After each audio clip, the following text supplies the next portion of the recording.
안녕하십니까. 평생투자 파트너입니다. 2월 21일 목요일입니다. 오늘 말씀드릴 내용은 시황이고요. 시황 중에는 어제 그 FOMC 회의록 관련해서 연준의 FOMC 회의록 관련해서 좀 생각을 해보고요. 그 다음에 삼성이 밤사이에 폴더블 폰을 공개했잖아요. 그것과 그 다음에 마지막으로는 저희가 오늘 그 추가 매수한 종목이 있죠. 근데 사실 좀 말씀드릴까 말까 좀 고민을 좀 하긴 했는데요. 뭐 그렇게 큰 게 뭐가 뭐 그건 아닐 것 같다라는 생각에 대보 마그네틱을 추가 매수를 했는데 이것에 대한 문의가 상당히 많았던 것 같아요. 그래서 좀 설명을 매수한 이유를 한번 어떻게 왜 매수했는지에 대한 이유를 좀 설명해 보고요. 그 다음에 이거는 시간이 안 될 것 같긴 한데요. 시간이 안 되면 뭐 내일이라도 설명드려 보면 셀트리온과 셀트리온 헬스케어를 보유하신 분들이 꽤 있더라고요. 이것에 대한 어떤 좀 이야기를 좀 할 것인데요. 예를 들어서 이런 겁니다. 재무제표상의 순이익만 보고서 이렇게 판단하기 좀 어려운 부분이 있다라는 것. 뭐 조금 생각해 보면 뭐 실제로 영업 활동으로 인한 현금 흐름에서 보면 상당히 힘든 구간에 들어와 있거든요. 얘네들은. 그래서 그 이야기를 한번 좀 설명 들어보도록 하겠습니다. 일단은 그 밤사이에 나왔던 뉴스들은 그러니까 우리가 이전에 좀 고민했던 거, 시장이 왜 빠지지? 혹시 빠지는 이유가 미국과 어떤 중국의 어떤 무역 관련한 이슈 때문인가? 혹은 금리 인상의 때문인가? 혹은 실적이 조금 그거 한 것인가? 라는 것들에 대한 고민이 좀 있었던 것이죠.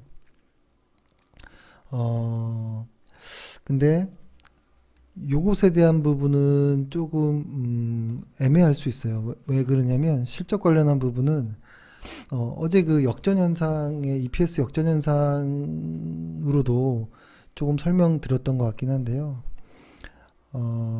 분명히 실적의 방향성을 따라가긴 하나 이거를 좀 길게 봐야지 그런 어떤 방향성 추세가 좀 같이 지수와 실적과의 어떤 방향성을 좀 보이지 가까이서 보면 이게 항상 엇박자 나는 느낌이 나거든요. 그래서 우리가 지금은 어떤 그 체감하는 그 지수 지표상의 어떤 실적들은 분명히 안 좋거든요. 안 좋은데 지수가 선반영되는 것에 대한 것을 고려해 보면 이게 조금 딱 시점을 이렇게 똑같이 해서 맞추긴 좀 어려운 부분이 있습니다. 그리고 또 하나는 이런 부분도 있습니다. 현재 분명히 올해는 실적이 우리 코스피로 생각해 보면 올해는 분명히 그 2018년도보다 2019년도가 작년보다는 올해 확실히 영업이익이 줄어들 것이다라는 내용들이 지배적이죠. 근데 그것을 조금 상세하게 보면 이것도 계속 좀 추정치들이 달라지긴 하니까요. 보통 연애 그 마지막 분기 때는 조금 실적이 안 좋게 나오는 경우들이 있습니다. 보통 그 그 회사의 어떤 특수성들이라든지 어떤 회계상의 어떤 처리로 인해서 좀 그런 부분도 있긴 한데요. 일단은 그런 걸 떠나서 이야기를 해보면 2019년도에는 그 뭐라고 할까요? 일단은 2018년도보다 영업이익이 한 10% 가까이가 좀 감소할 것으로 예상을 합니다. 보통 183억 정도, 183조 정도로 추정은 하고 있는데요. 이것은 그 어제도 말씀드렸던 것처럼 그 아주 이례적인 역전 현상이거든요. 근데 이것을 조금 뜯어보면 반도체 업종을 제외하면 거꾸로 12% 정도가 증가로 예상이 되거든요. 12% 정도가. 그래서 이 부분은 조금 뉘앙스가 좀 다를 수 있어요. 근데 지금 요쪽에 해당하는 비중이 그 반도체 쪽에 해당하는 그 비중이 시장의 비중이 워낙 크다 보니 많은 영향을 주는 것 같긴 합니다, 확실히.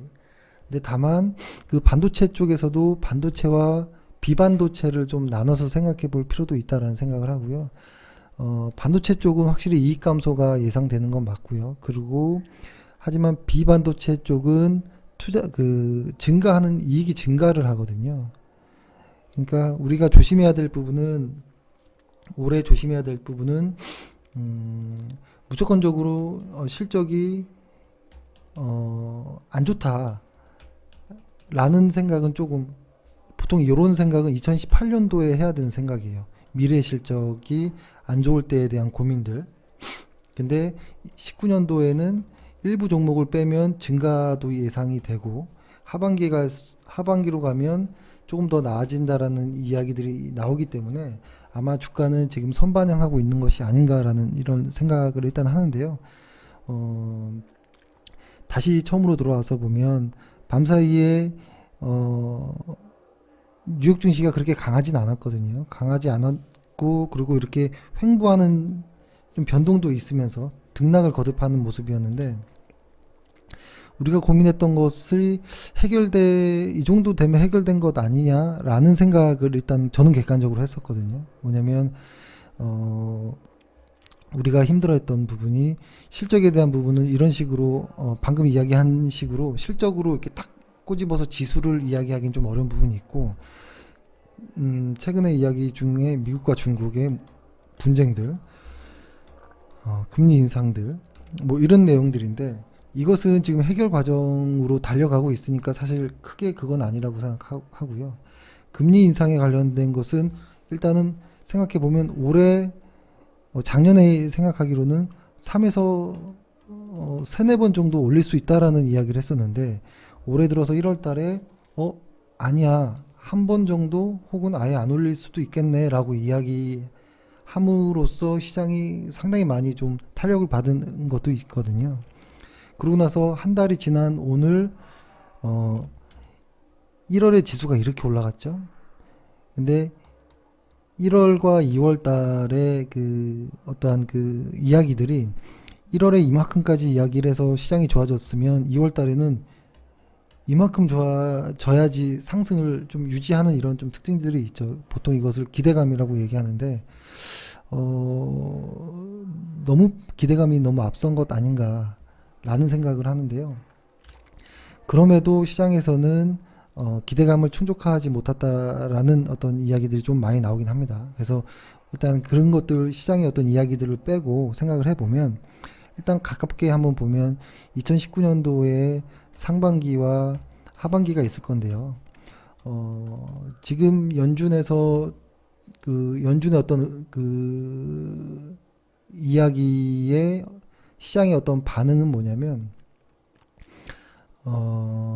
그래 자산 축소를 조기 종료할 수 있다라는 것은 매우 긍정적인 이슈다. 다만 금리에 대한 어떤 좀 명확한 선이 좀 부족한 거 아니냐.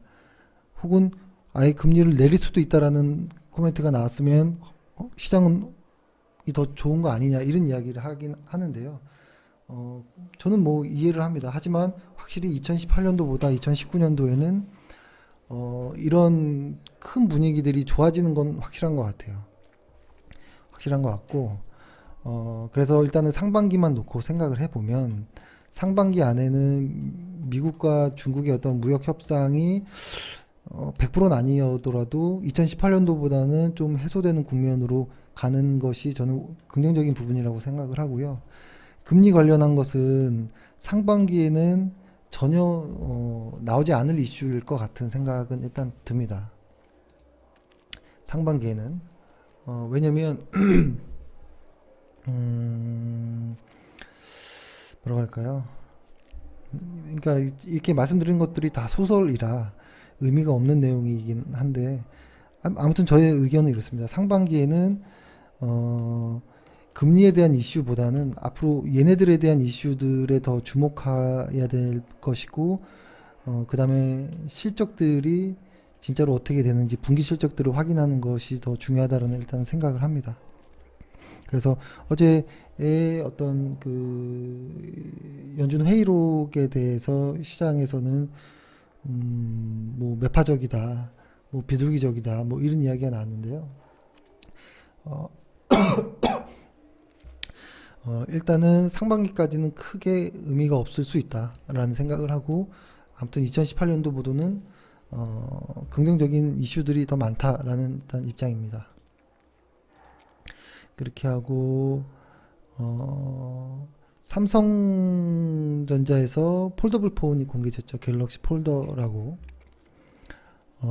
근데 이것의 가격은 일단 한 뭐 230만 원에서 250만 원 선 요 언저리라고 얘기하고 2분기 때 정도 나올 수 있다라는 이야기를 하는데요. 일단은 핸드폰을 먼저 좀 아마 보셨을 거라는 생각을 하는데요.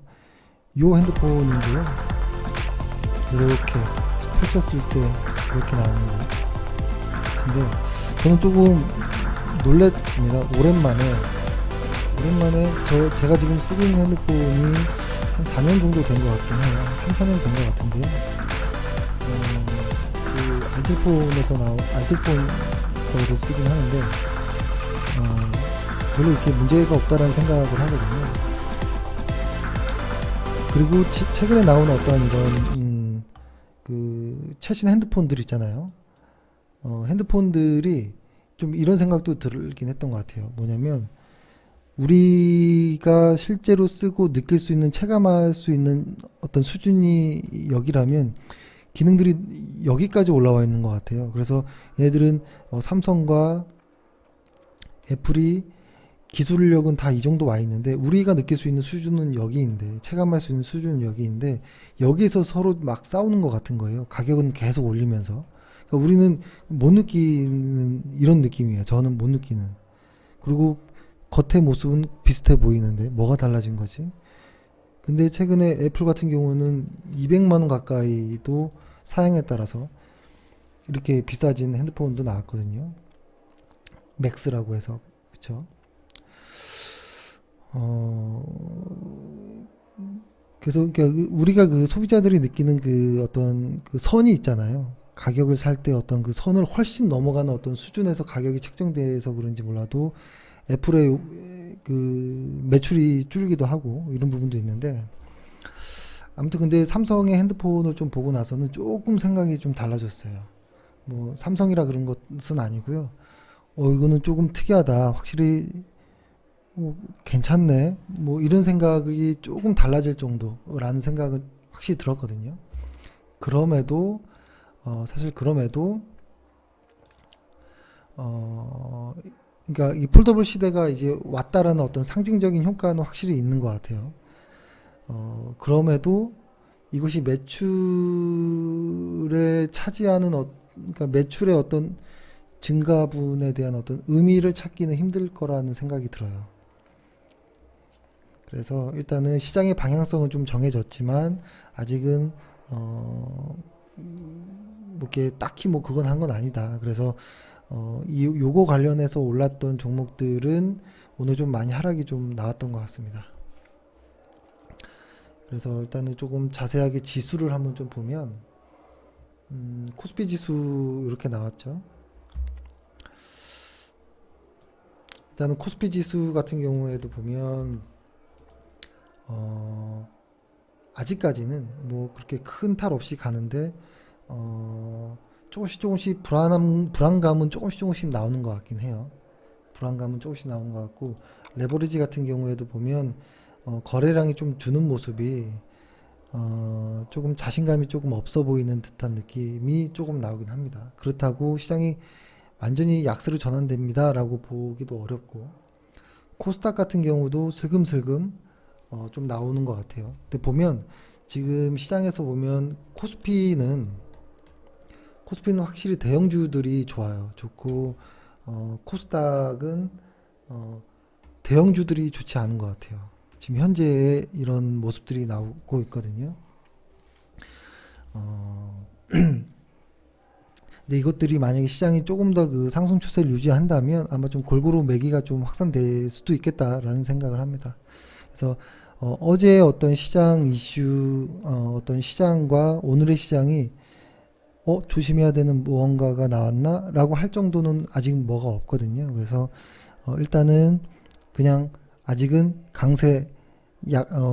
매도 우위가 아닌 매수 우위의 시장으로 보고 계속 조금 추세를 따라가는 것으로 좀 보도록 하겠습니다.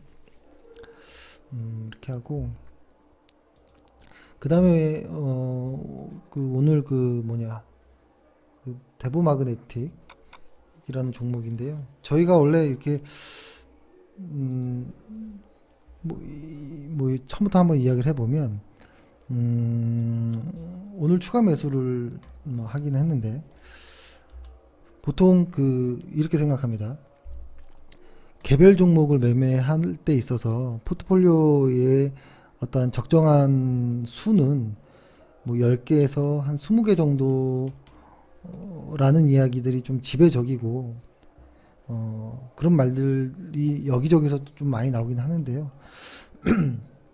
저 역시도 그런 생각을 좀 많이 하기도 합니다. 근데 다만 시장에 따라서 혹은 종목들에 따라서 이 10개 안으로 들어오는 것도 가능하다라는 생각을 합니다. 근데 이것에 대한 것은 리스크가 좀 더 커질 수는 있겠죠. 요 어떤 종목을 분산하는 어떤 수가 줄어들므로써.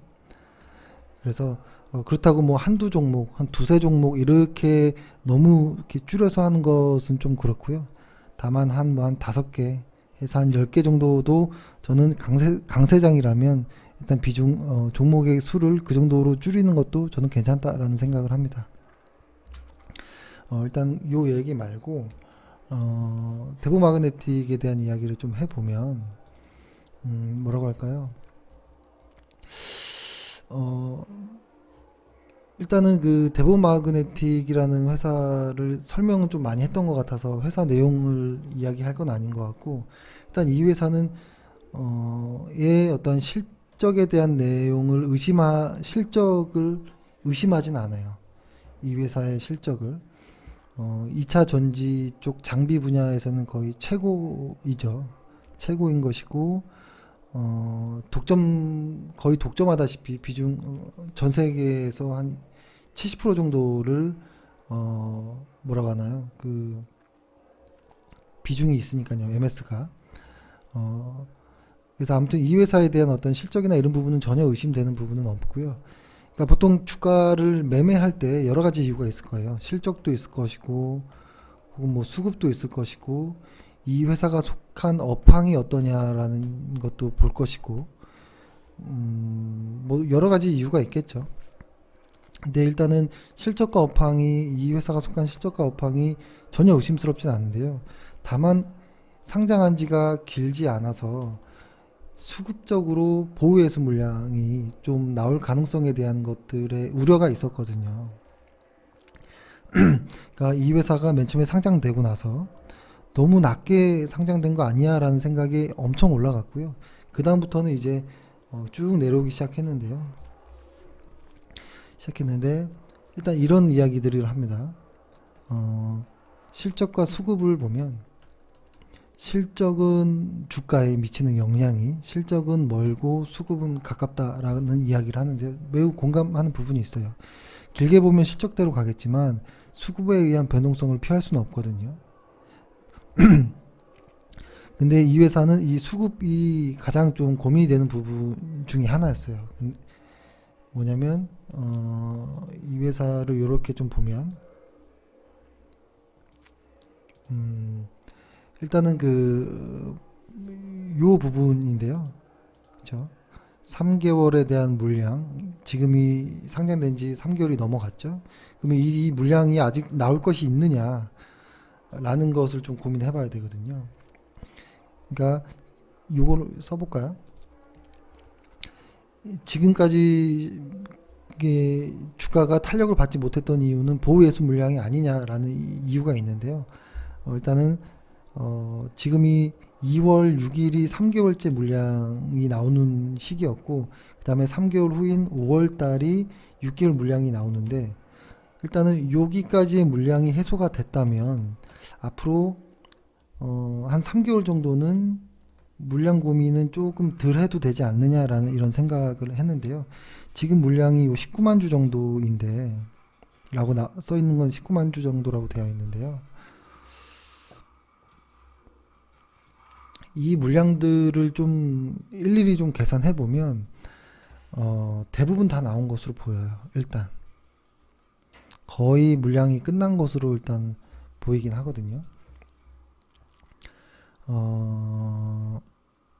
크게 보면 이 회사는 한 320만 주 정도밖에 물량이 발행 주식이 요 정도밖에 안 되는데 여기에서 한 220만 주 정도가 그 대주주 물량이에요. 그럼 100만 주 정도가 남고 이 안에서 한 80만 주 정도가 이번에 공모한 그 물량이거든요. 그러니까 이게 사실 유통 물량이 100만 주 정도밖에 되지 않는 회사라는 부분이에요. 실질적으로 여러 가지 아주 싹 다 포함해도. 근데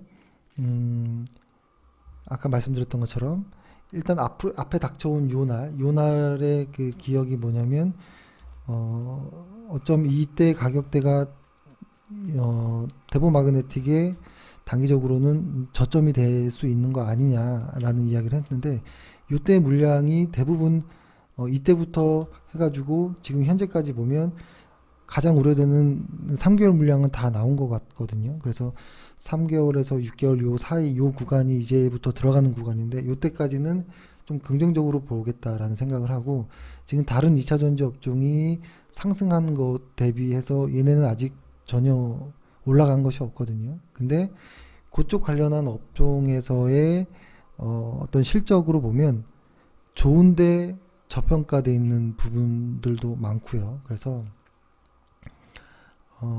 그리고 기술적으로도 괜찮은 자리가 있었고 해서 오늘은 이 종목을 조금 담아보자라는 생각으로 물량을 조금 많이 실었습니다. 물량을 좀 많이 실었고 그래서 일단은 한 3개월 정도까지는 트레이딩 구간 안에 들어선 것 같다라는 것이 저희 생각인 것이고 꽤 많은 보유예수 물량은 소진되었다라는 것으로 일단 회사는 좋기 때문에 언제쯤 매수를 하면 좋을까라는 고민하다가 결정하게 되었다라고 좀 말씀드려봅니다. 네, 일단 이 정도로 오늘 좀 짧게 방송을 하고요. 이것은 여태까지 이런 내용들은 전부 다 저의 어떠한 소설입니다. 소설이기 때문에 참고만 하시고 그리고 이런 주식시장에서는 그 누구도 믿지 마시고 누군가가 이 회사가 좋다, 뭐 이 회사가 괜찮은 회사가 아니냐라고 이야기할 때는 일단 참고만 하고 다시 한번 의심해 볼 필요가 있다라고 생각해요. 100% 이렇게 신뢰하고 이러면 안 됩니다. 이런 주식시장에 믿을 사람이 없어요. 그렇기 때문에 저의 이야기 역시도 저만의 어떠한 그냥 작은 의견일 뿐인 것이지 절대적인 내용이 아니기 때문에 그냥 참고용으로만 활용하시길 바라겠습니다. 네, 일단 오늘은 이렇게 해서 방송 마치고요. 다음 주에 어떤 뉴욕 시장에서의 오늘 밤과 다음 주에 추세를 좀 더 주목할 필요가 있다라는 생각을 합니다. 어제의 어떤 시장의 대응이 거의 뭐가 없었거든요. 등락을 거듭하다가 마무리되었기 때문에 아직 시장의 FOMC의 어떤 회의록에 대한 평가가 시장에서 제대로 이루어지지 않았거든요. 오늘 밤 다음 주까지도 조금 중요하게 봐야 될 타이밍 아닌가라는 생각을 합니다. 예, 고생하셨습니다. 내일 뵙겠습니다.